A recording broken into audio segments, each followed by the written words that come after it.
اب میں حضرت مولانا سید علی حسین صاحب قبلہ حفظ اللہ کو دعوت دیتا ہوں کہ وہ آئے اور آپ کی کتاب سے ہم کو منور کریں۔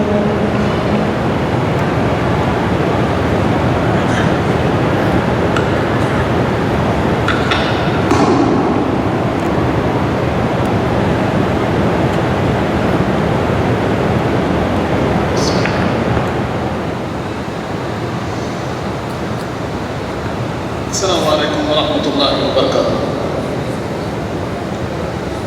الحمد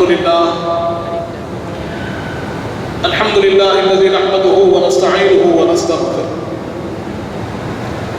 ونؤمن به ونتوکل علیہ ونعوذ باللہ من شرور انفسنا ومن سیئات اعمالنا من يهده الله فلا مضل له ومن يضلله فلا هادي له ونشهد أن لا إله إلا الله وحده لا شريك له ونشهد أن سيدنا ونبينا ومولانا محمدا عبده ورسوله أرسله بالحق بشيرا ونذيرا قال الله تعالى في القرآن المجيد والفرقان الحميد أعوذ بالله من الشيطان الرجيم بسم الله الرحمن الرحيم سبحان الذي أسرى بعبده ليلا من المسجد الحرام إلى المسجد الأقصى صدق الله العظيم صدق رسوله النبي الأمين الكريم ونحن على ذلك لمن الشاهدين والشاكرين والحمد لله رب العالمين وقال تعالى في شان حبيبه الكريم إن الله وملائكته يصلون على النبي يا أيها الذين آمنوا صلوا عليه وسلموا تسليما اللهم صل على سيدنا محمد وعلى آل سيدنا مولانا محمد وبارك وسلم۔ اے ختم رسول، سید کل، سرور ذی شان، سلطانوں کے سلطان، تم قبلہ دل، کعبہ جاں، مرکز عرفان اور حاصل ایمان، تم سامنے ہو اور میں ہوتا رہوں صدقے، مقصد یہ برآئے احسان کئی تم نے کیے، تم پہ میں قربان، ہاں یہ بھی ایک احسان۔ برادران عزیز، سب سے پہلے تو میں اپنے محترم برادران کا مشکور ہوں کہ انہوں نے اپنی محبتوں سے نوازا ہے، اور وہ محبتیں جو پیڑھی در پیڑھی چلتی ہوئی آ رہی ہیں۔ ایک طرف ہم دیکھتے ہیں کہ آپ کا یہاں جو ہمارے مینیجر صاحب تشریف فرما ہے، ان کا سلسلہ بھی آج 5 پشت سے اس خانوادے سے جڑا ہوا ہے۔ یہاں پر ہم دیکھتے ہیں امام صاحب کا سلسلہ 5 پشتیں، یہ بھی سلسلہ اس خانوادے سے جڑا ہوا ہے۔ یہ محبتیں آپ کی نہیں ہیں، 100 برس سے زیادہ کی محبتیں ہیں۔ اللہ اس محبت کو قائم دائم رکھے اور اس ان گھروں کو آباد رکھے۔ برادران عزیز، بڑے اچھے خطاب ہم نے سنے جو مختصر بھی تھے اور جامع بھی تھے، جو اپنے عنوان میں ہمیں ایک درس اور سبق دے رہے تھے۔ ایک طرف جہاں ہم نے سفر معراج کے تحفے کے بارے میں سنا اور جو ہمیں اللہ نے عطا فرمایا اس خصوصیت کے بارے میں سنا، تو دوسری طرف معجزہ معراج کی جو اہمیت ہے اور اس سے لوگوں کی جو افادیت ہے اس کے بارے میں بھی ہم نے سماعت کیا۔ یہاں پر میں کچھ باتیں عرض کرتا ہوا رخصت ہو جاؤں گا، کیونکہ آج کی رات بڑی اہمیت والی رات ہے۔ اس کی اہمیت، اس کی افادیت، اس کے اندر عبادت، اس کے اندر ذکر، اس کی بڑی برکتیں حدیث پاک میں بیان فرمائی گئی ہے۔ برادران عزیز، جب ہم واقعہ معراج کا ذکر کرتے ہیں تو یہاں 2 گروہ مذاہب ابتدا کا الان چل رہے ہیں۔ 2 ایسے گروہ ہیں کہ ایک گروہ وہ ہے جنہوں نے واقعہ معراج کو قبول کیا۔ جب حضور پاک صلی اللہ علیہ وآلہ وسلم نے ارشاد فرمایا کہ ایک رات ایسی بھی گزری ہے، ایک وقت ایسا بھی آیا ہے کہ میں اللہ کے حکم سے، رب ذوالجلال کے حکم پر رات کے ایک حصے میں اللہ کے حکم سے چلا ہوں۔ اللہ نے سواری کا اہتمام کیا، اپنی قدرت کا ایسا نمونہ پیش فرمایا کہ میں رات کے ایک حصے میں مسجد حرام سے نکلا ہوں تو ابھی رات جاری ہے، میرا سفر شروع ہوا تو میں مسجد اقصیٰ پہ پہنچا. مسجد اقصیٰ پر میں نے وہاں اللہ کے حکم سے انبیاء علیہ السلام کی امامت فرمائی. 1,24,000 انبیاء سب کے سب صف پر صف کھڑے ہو گئے اور منتظر ہیں. حضور پاک فرماتے ہیں میں مسجد اقصیٰ میں داخل ہوا, جبرائیل میرے ساتھ ساتھ ہے. جب میں داخل ہوتا ہوں تو دیکھتا کیا ہوں کہ سارے انبیاء آدم تا عیسیٰ سب کھڑے ہیں, انتظار میں ہیں, نگاہیں ڈھونڈ رہی ہے کسے. حضور پاک نے دیکھا کہ ان کے انتظار کو دیکھا, ان کے صف بستہ ہو کر کھڑے ہونے کو دیکھا, تو میں بھی چاہا کہ اپنے بھائیوں کے ساتھ اپنے انبیاء کے ساتھ جا کر مل جاؤں, جڑ جاؤں. جیسے ہی میں صف میں ملنا چاہا, جبرائیل نے مجھے روک لیا, کہا یا رسول اللہ صف میں نہیں امامت فرمانا ہے, آپ کو آگے کھڑے ہونا ہے. یہ سب آپ کے منتظر ہیں, یہ سب آپ کے لیے کھڑے ہیں, یہ آپ کی تعظیم میں کھڑے ہیں, آپ کے انتظار میں, آپ کی محبت میں کھڑے ہیں. اور اس وعدے کا اعلان فرما رہے ہیں جہاں رب نے ان سے پوچھا تھا اے انبیاء میں تم سے وعدہ لے رہا ہوں, تم سے میثاق لے رہا ہوں کہ اگر میرے حبیب تمہارے پاس آ جائیں گے تو بھی انہیں کیا کرنا ہے, نہ تم سرنا ہو کہ انہیں مدد کرنا ہے, ان پر ایمان لانا ہے. سارے انبیاء نے کہا تھا بلا بلا بلا یقیناً پروردگار, ہم کہتے ہیں, ہم اقرار کرتے ہیں اگر آپ کے حبیب تشریف لا لیں گے تو ہم اپنا منصب چھوڑ دیں گے, ان کی غلامی کو اختیار کریں گے, ان کی مدد میں کھڑے ہو جائیں گے, ان کی نصرت میں کھڑے ہو جائیں گے, اور سب سے پہلے ان پر ایمان لانے والے ہم ہوں گے, اور اپنے امتیوں کو ہم سکھاتے رہیں گے اے میرے امتی انتظار کرنا, حضور آنے والے ہیں, حبیب پاک آنے والے ہیں. لیکن اللہ نے حضور پاک کو اپنا مستقل زمانہ دیا, اپنی مستقل امت دی, اور سارے عالمین کے لیے آپ کے فرمان کو عام کر دیا. لیکن وہ وعدہ تو باقی رہ گیا تھا, اس کا ثبوت تو باقی رہ گیا تھا. پوچھنے والا پوچھ سکتا تھا کہ کیا انبیاء نے اپنے وعدے کو پورا کیا؟ کیا واقعتاً اگر حضور پاک حضرت آدم علیہ السلام کے زمانے میں آ جاتے, آدم علیہ السلام بات کو مان لیتے, حضرت ابراہیم علیہ السلام کے زمانے میں تشریف لاتے, ابراہیم علیہ السلام بات کو مان لیتے, حضرت موسیٰ علیہ السلام کے زمانے میں تشریف لاتے, حضرت موسیٰ علیہ السلام مان لیتے, حضرت عیسیٰ علیہ السلام کے زمانے میں تشریف لاتے, کیا یہ قبول کر لیتے؟ کہیں نہ کہیں اعتراض کی جگہ بچ جاتی, کسی ایک کے زمانے میں آ جاتے, کوئی بعد والا آ جاتا, کوئی پہلے والا چھوٹ جاتا. حضور پاک کے اس مقام و منصب کو بتانے کے لیے رب ذوالجلال نے معراج کی شب کا انتخاب فرمایا, ایسا انتظام فرمایا کہ مسجد اقصیٰ کی زیارت بھی ہو گئی, مسجد اقصیٰ کے اطراف کے برکتوں کو بھی دیکھ لیا, اور انبیاء علیہ السلام کے سامنے جب تشریف لے گئے تو بتا دیا حبیب یہ اپنے وعدے کے لیے کھڑے ہیں, آپ امامت کریں گے,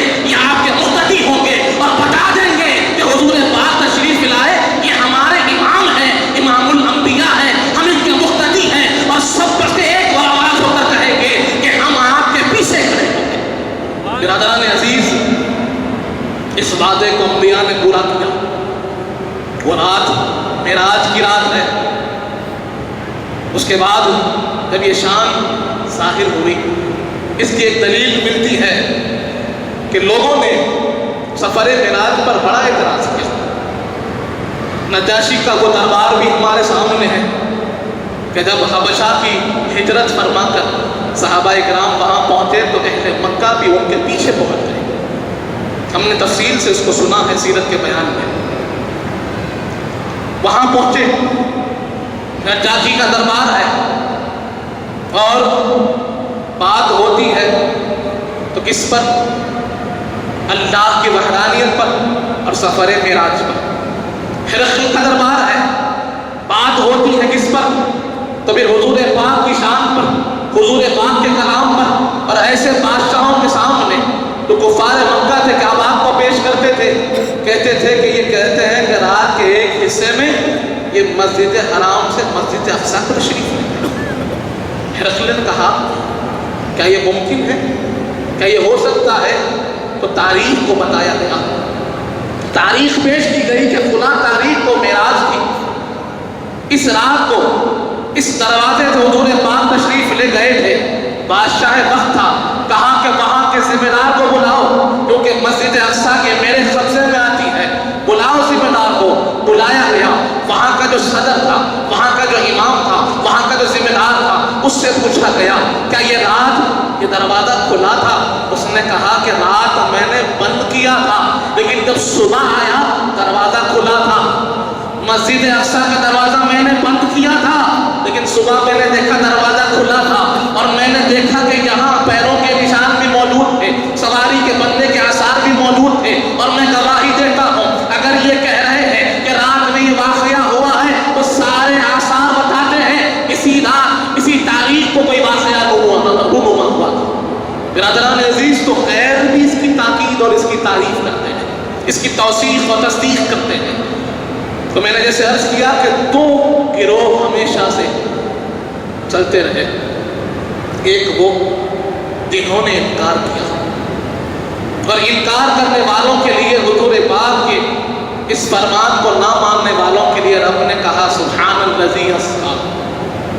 یہ جو نظم ہے ابھی ہم نے سنا کہ رب کا فرمان یہ حکیم کا فرمان حکمت سے بھرا ہوتا ہے, کبھی حکمت سے خالی نہیں ہوتا.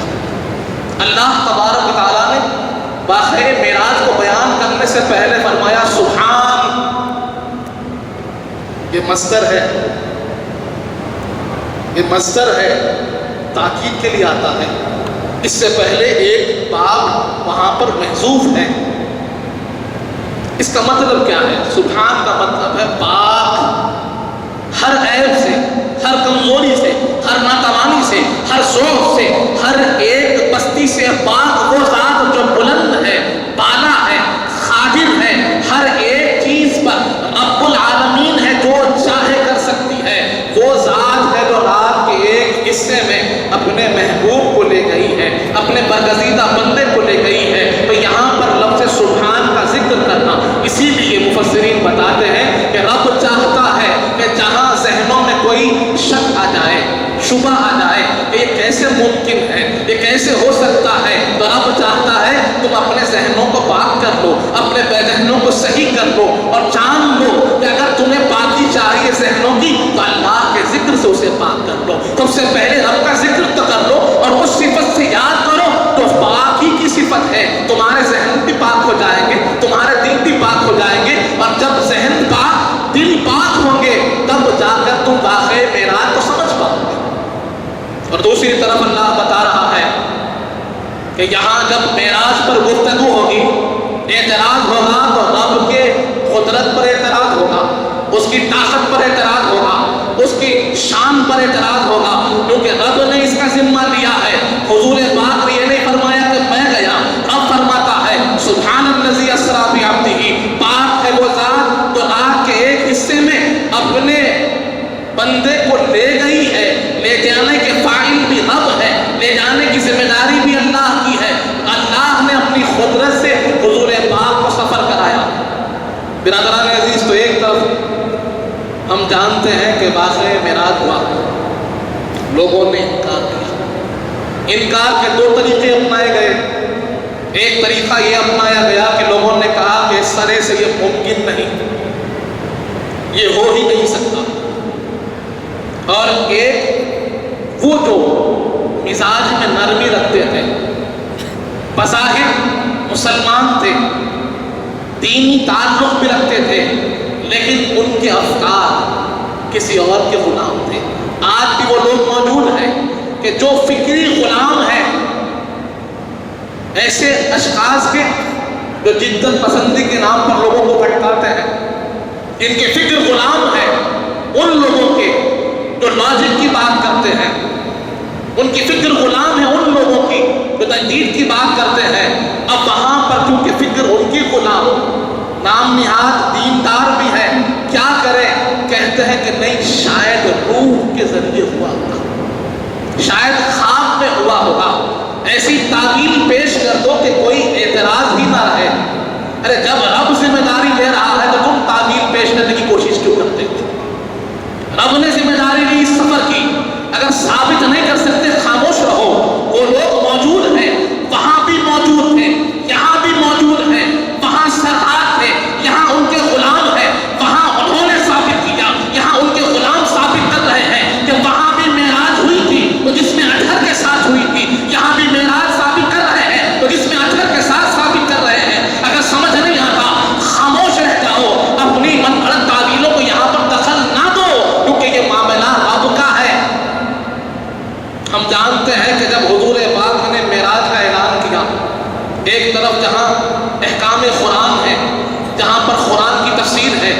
وہیں پر ہم نے یہ بھی جانا کہ کبھی اشیاء کو ان کی اجداد سے بھی جانا جاتا ہے.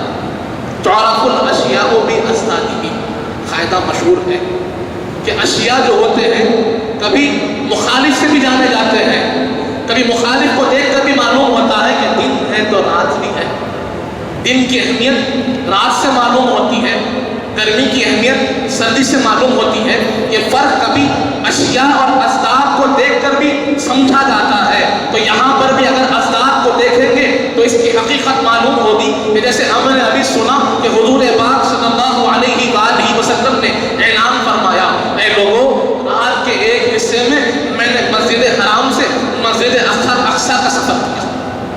لوگوں نے کیا کیا؟ انکار کیا. جو ماننے والے تھے انہوں نے تصدیق کی, لیکن اکثر لوگوں نے کہا نہیں, ممکن نہیں ہے, ممکن نہیں ہے, یہ کیسے ہو سکتا ہے؟ ہزاروں میل کا سفر چند دنوں چند گھنٹوں میں ہو جائے, یہ نہیں ہو سکتا, یہ نہیں ہو سکتا. انکار کیا اور اب تک ان کے پاس کوئی موقع نہ تھا. اب تک ان کے پاس حضور پاک کے کلام پر گفتگو کرنے کا کوئی موقع نہ تھا. حضور پاک کی شان میں کوئی گفتگو کرنے کا موقع نہ تھا, کیونکہ حضور پاک کے کردار, آپ کے اخلاق, آپ کا انداز اتنا بلند و اعلیٰ تھا کہ وہ چاہ کر بھی آپ پر انگلی نہیں اٹھا سکتے تھے. وہ تصدیق کرتے تھے, ان کو ماننا پڑتا تھا کہ آپ سے زیادہ بہتر سچا کوئی نہیں ہے, آپ سے زیادہ امانت دار کوئی نہیں ہے, آپ سے زیادہ اخلاق والا کوئی نہیں ہے. ہم نے دیکھا ہے کردار کو, آپ کے جیسا کردار والا کوئی نہیں ہے. خیر بھی مانتے تھے حضور پاک کے کردار کو, لیکن واقعہ معراج کے سننے پر ان کے دل میں ایک امید جاگی کہ یہاں پر ان پر اعتراض ہو سکتا ہے. اور وہ بھی جانتے تھے کہ حضور پاک کے سب سے زیادہ حمایتی, حضور پاک کے سب سے زیادہ چاہنے والے, حضور پاک کے ساتھ ساتھ رہنے والے حضرت ابوبکر صدیق تھے. معاملہ یہ ہوا کہ ابو جہل ہمیشہ حضور پاک کی شان میں کچھ نہ کچھ کہنا چاہتا تو جواباً حضرت ابوبکر صدیق ہمیشہ اس کو خاموش کرا دیتے.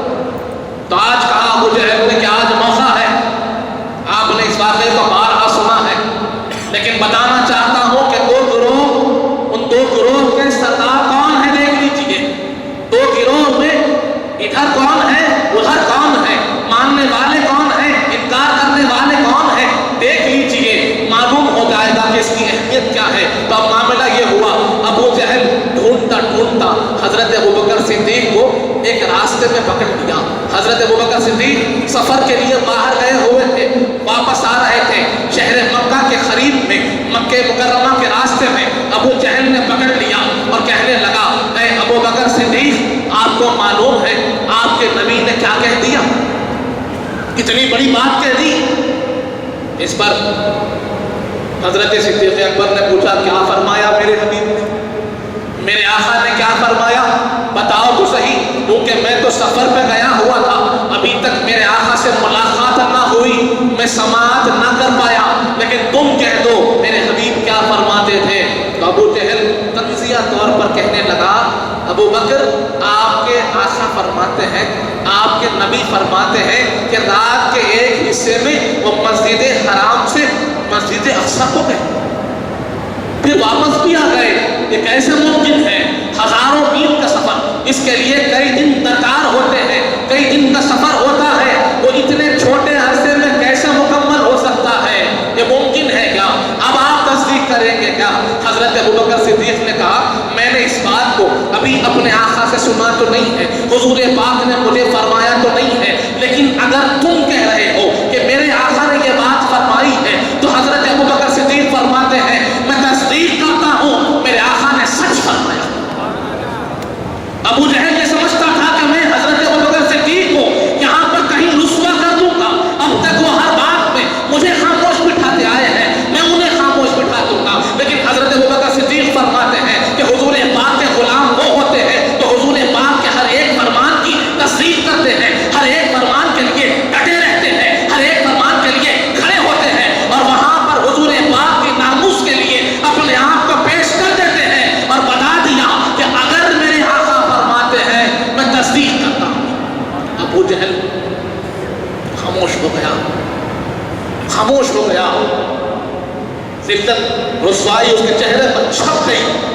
یہ بات حضور پاک تک بھی پہنچی، میرے آقا کے پاس یہ بات پہنچی۔ صدیق اکبر کی سفر کے بعد حضور پاک کی بارگاہ میں حاضر ہوئے۔ حضور پاک نے کہا ابو بکر میں کیا سن رہا ہوں، تم نے کیا کہا؟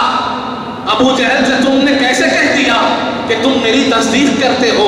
صدیق اکبر نے نگاہوں کو جھکا کر بڑے ادب سے عرض کیا یا رسول اللہ، یہ ابو بکر کا ایمان آپ پر ہے۔ آپ نے کہا پروردگار ہے، ہم نے مانا پروردگار ہے۔ آپ نے کہا یہ کلام قرآن ہے، ہم نے مانا کلام قرآن ہے۔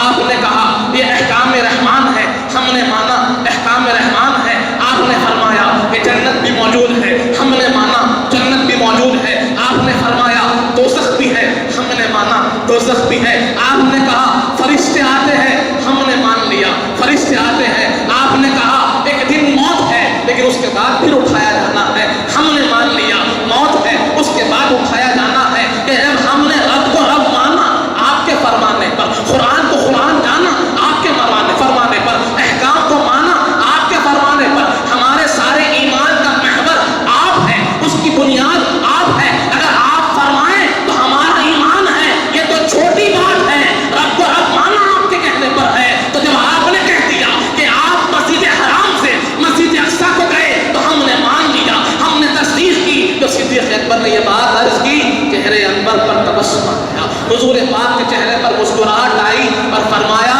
ابو بکر پروردگار کو تمہاری ادا پسند آ گئی، رب نے تمہارا لقب صدیق رکھا ہے۔ صدیق یہ لقب حضرت ابو بکر صدیق کو ملا تو معراج کی تصدیق پر ملا، آج بھی موجود ہے۔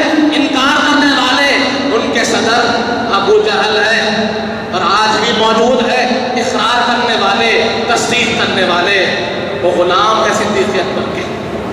برادران عزیز، معراج میں بہت سی خصوصیات ہیں۔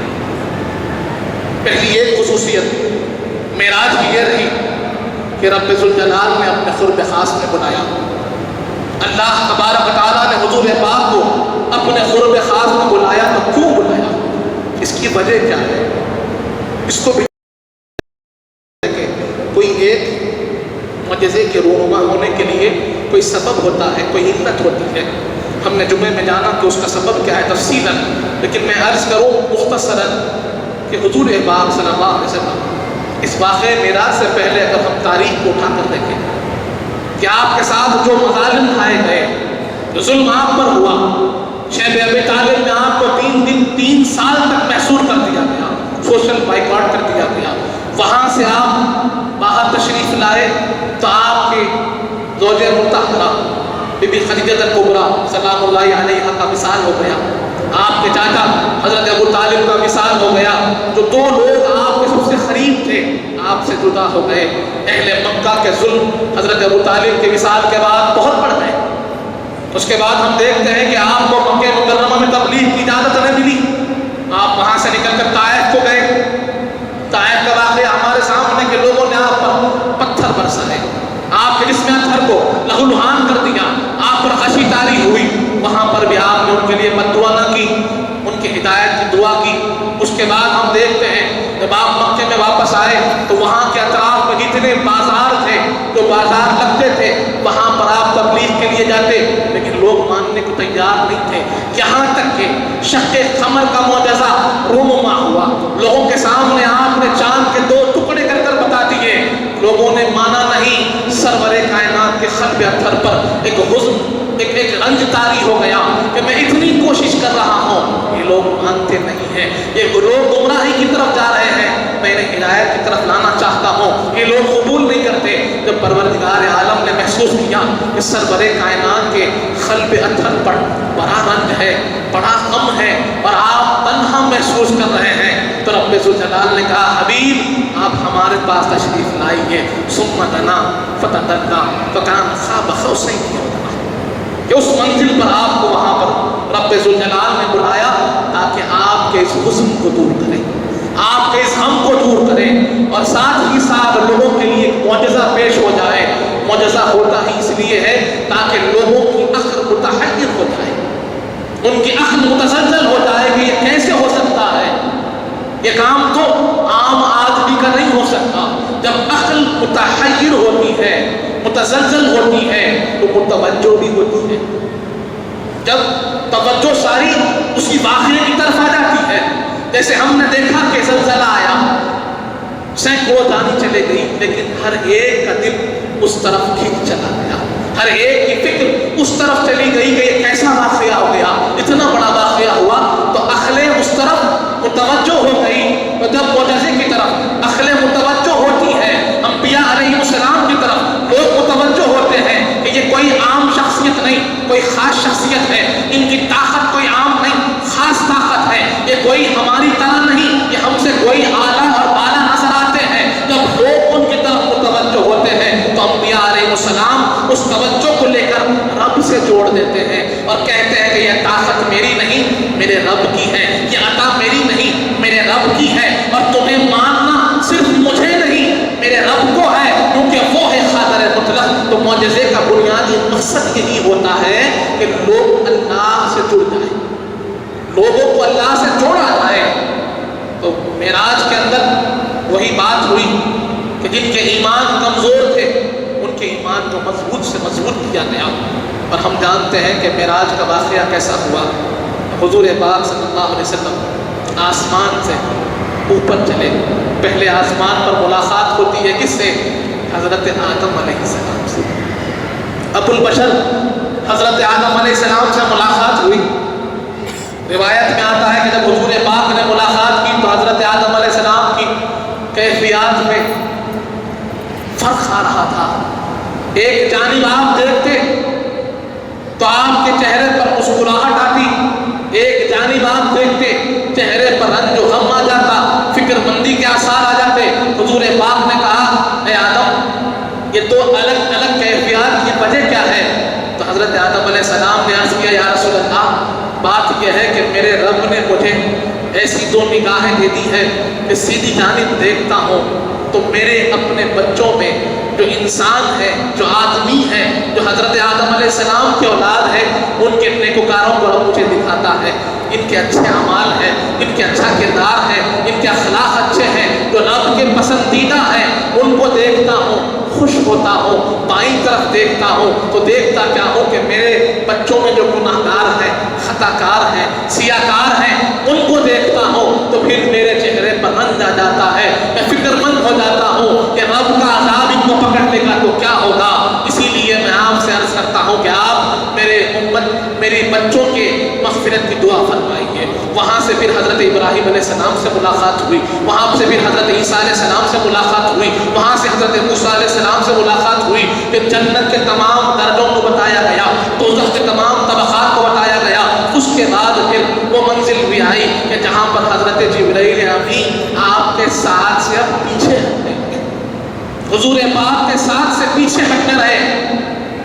اب تک ساتھ تھے، پیچھے ہٹنے لگے تو حضور پاک نے کہا جبرائیل کہاں ہو، پیچھے کیوں ہٹ رہے ہو؟ جبرائیل امین نے کہا کہ پروردگار نے مجھے یہیں تک کی اجازت دی ہے، یہ سدرۃ المنتہا ہے، جہاں سب کی انتہا ہے، یہاں سے کوئی آگے نہیں بڑھ سکتا. اگر یہاں سے ایک لمحے کے لیے، ایک انچ کے لیے بھی آگے بڑھ جاؤں تو میرے سارے پر جلا دیے جائیں گے. یہاں سے آگے بڑھنے کی کسی کو اجازت نہیں. جب وہ منزل بھی آئی وہاں پر حضور پاک نے جبرائیل سے ایک عجیب سوال کیا. ارشاد ہوا حل لک حاجت یا جبرائیل، اے جبرائیل کوئی حاجت ہے کیا، تمہاری کوئی ضرورت ہے کیا؟ یہ سوال بظاہر سمجھ میں نہیں آتا کہ جبرائیل تو وہ ہے جو اللہ کے حکم پر کام کرتے ہیں. جبرائیل تو وہ ہے کہ جن کی حاجتیں ڈائریکٹ اللہ پوری فرماتا ہے اور جن کو اللہ نے دوسروں کی حاجت روائی کے لیے رکھا ہے. لیکن حضور پاک نے ان کی حاجت روائی کر دی. ان کو پوچھ لیا کوئی حاجت ہے تو بتا دو کہ وہاں جا رہا ہوں جہاں تک کوئی نہ گیا، وہ قرب حاصل کر رہا ہوں چاہے جو قرب تمہیں بھی نہ ملا، جہاں تم رک گئے وہاں سے میں آگے چل رہا ہوں. بتاؤ کچھ چاہتے ہو تو رب سے عرض کر دو. اس کے پیچھے راز کیا ہے؟ مفسرین بتاتے ہیں کہ جب حضرت ابراہیم علیہ السلام کو آگے نمرود میں ڈالا جا رہا تھا تو جبرائیل امین حضرت ابراہیم کے پاس حاضر ہوئے اور ان سے پوچھا تھا